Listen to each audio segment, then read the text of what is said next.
Om Namo Bhagavate Vasudevayam. Om Namo Bhagavate Vasudevayam. Om Namo Bhagavate Vasudevayam. Om Aganda Timarandasya Ganajana Shivakaya Chakshur Umilitam Yena Tajma Shri Gurave Namaha.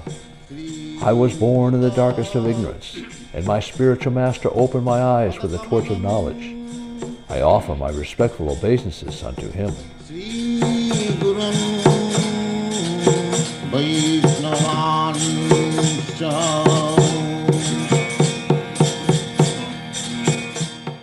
Hare Krishna. The following video series is a summary of the Srimad Bhagavatam. Srimad Bhagavatam was translated into English by His Divine Grace A.C. Bhaktivedanta Swami Prabhupada. Also included are His in-depth commentaries known as purports. These purports unpack the often complex and symbolic language of the text, making it understandable to a wider audience. The Srimad Bhagavatam, also known as the Bhagavata Purana, is considered the most important of sacred scriptures. Composed around 5,000 years ago, it is considered the ripened fruit of the tree of Vedic literature and the original commentary on the Vedanta-sutra. The author of Srimad Bhagavatam is Srila Vyasadeva. He is also the compiler of the Vedas, classified as a Purana, a vast genre of ancient stories and knowledge encompassing history, philosophy, and spiritual teachings. Srimad Bhagavatam includes stories of avatars, creation narratives, lives of saints and sages, philosophy discourses, and practical guidance for spiritual life. Divided into 12 cantos with over 18,000 verses covering 10 subject matters. 1. The elemental creation. 2. The secondary creation. 3. The planetary systems. 4. Protection by the Lord. 5. The creative impetus. 6. Manvatars. 7. The science of God. 8. The dissolution. 9. Liberation. And 10. The supreme shelter.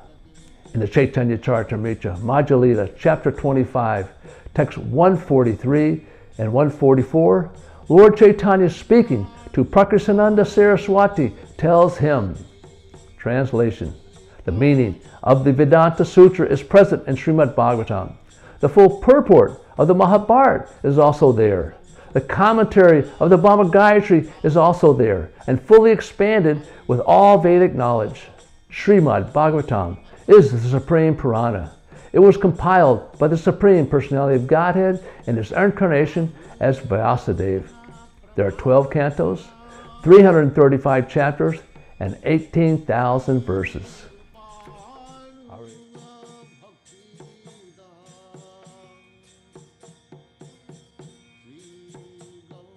Canto 4, chapters 8 through 13. Dhruva Maharaj attains the Lord. Chapter 8. Dhruva Maharaj leaves home for the forest. In the 8th chapter, Maitreya describes the descendants of Svayambhuva Manu, and the lineages from Brahma's sons such as Marichi are also mentioned in the process. The chapter introduces the story of Dhruva Maharaj, a young prince who was burned by the passion of his stepmother's words and inspired by the nectar of his mother's words.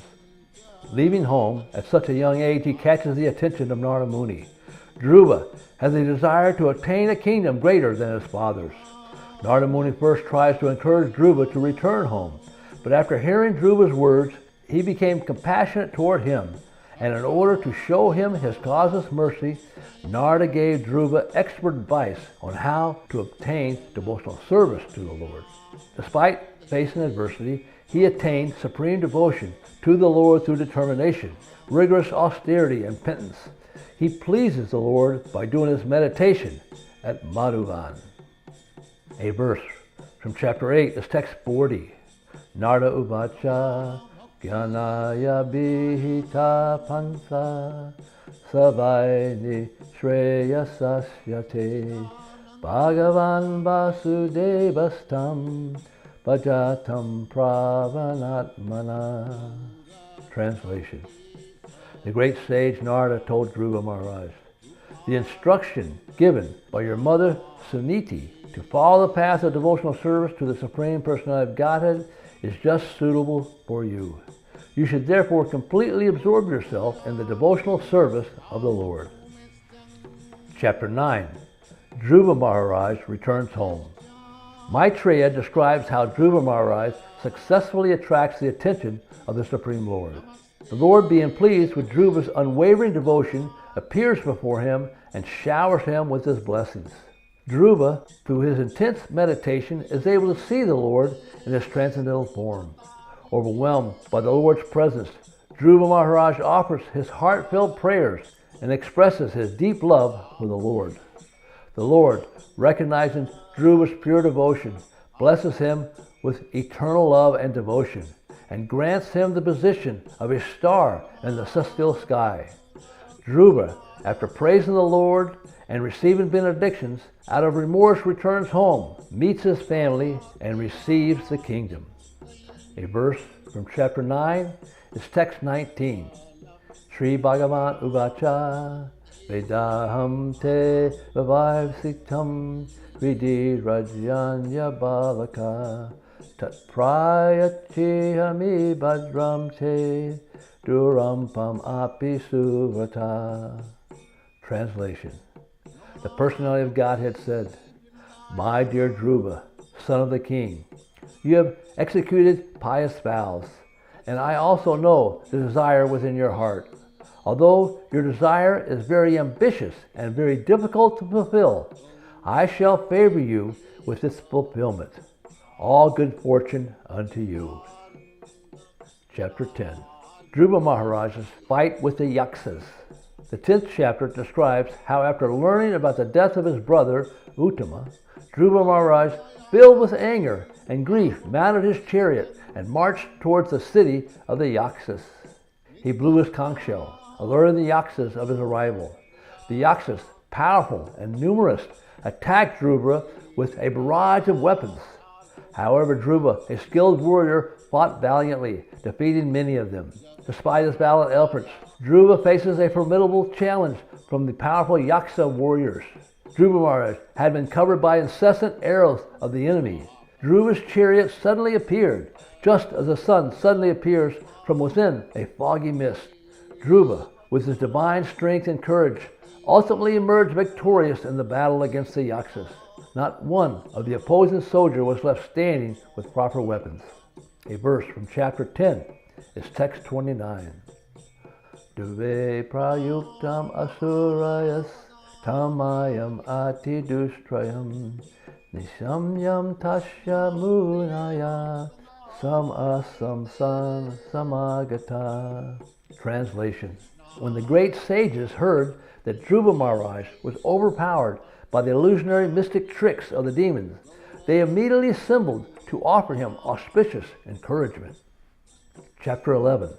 Svayambhuva Manu advises Dhruva Maharaj to stop fighting.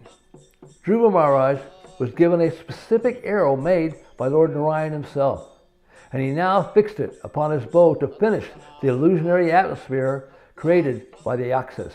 When Dhruva Maharaj saw the Yaksas coming forward, he immediately took his arrows and cut the enemy to pieces. Witnessing the fierce battle, Svayambhuva Manu, Dhruva's grandfather, intervenes to stop the bloodshed. He counsels Dhruva on the importance of forgiveness and compassion. Moved by Manu's words, Dhruva realizes the futility of further violence. He forgives the surviving Yaksas and spares their lives. A verse from chapter 11 is text 13. Titiksaya karunaya maitreya chakila jantisu samatdena cha sarvatma bhagavan samprasidati. Translation. The Lord is very satisfied with his devotees when the devotee greets other people with tolerance, mercy, friendship, and equality. Chapter 12. Dhruva Maharaj goes back to Godhead. The 12th chapter describes how Dhruva received benedictions from Kubera, and impressed by Dhruva's courage, compassion, and unwavering devotion, Kubera, the Lord of Wealth, descends from heaven to meet him.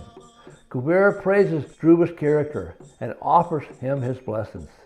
He recognizes Dhruva's unwavering devotion to the Supreme Lord and acknowledges his divine qualities. Dhruva Maharaj, with Kuvera's blessings, establishes a righteous and prosperous kingdom.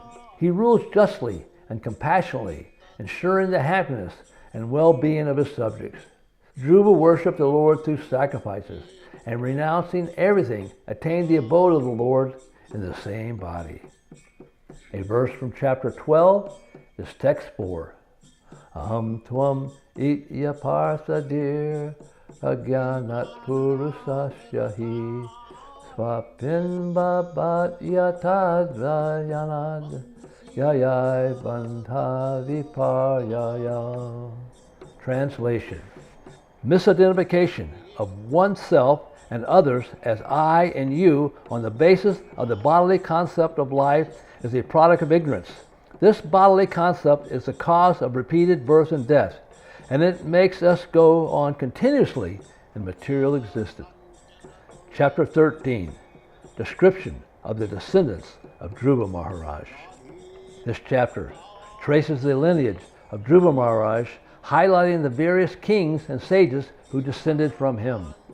In the previous chapter, it is mentioned that Narada recited some verses in praise of Dhruva Maharaj.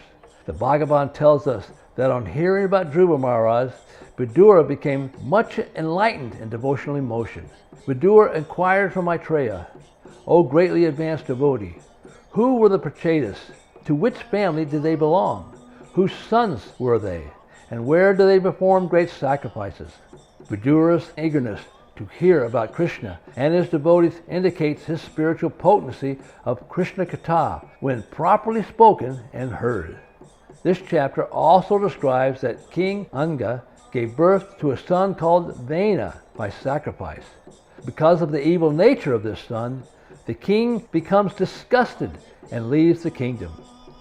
A verse from chapter 13 is text 49. Alaksayam param prajatpatir hato dayam pratu prasrite purim risin sametam abhivanta sasravo navedayam parava patrir vipalam. Translation: when the citizens could not find any trace of the king after searching for him everywhere, they were very disappointed, and they returned to the city, where all the great sages of the country assembled because of the king's absence. With tears in their eyes, the citizens offered respectful obeisances and informed the sages in full detail that they were unable to find the king anywhere.